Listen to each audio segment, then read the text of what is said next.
ও শুভেচ্ছা।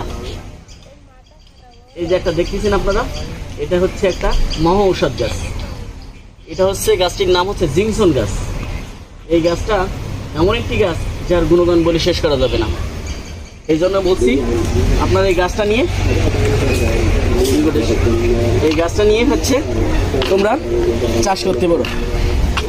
আপনারা চাষ করতে পারেন এই গাছগুলো নিয়ে, বাণিজ্যিকভাবে আপনারা চাষ করেন। পরিত্যক্ত জায়গায় আপনার ছাদের উপরে চাষ করতে পারেন এই গাছগুলো। হচ্ছে এই গাছের গুণগান বলে শেষ করতে পারবো না। যাদের শারীরিক দুর্বলতা আছে তারা এই গাছের মূলগুলো নিয়ে খেতে পারেন। এই জন্য বলছি আমরা এই গাছগুলো নিয়ে চাষ করে নিজেরা স্বাবলম্বী হন। আমি এই গাছগুলো চাষ করে কিন্তু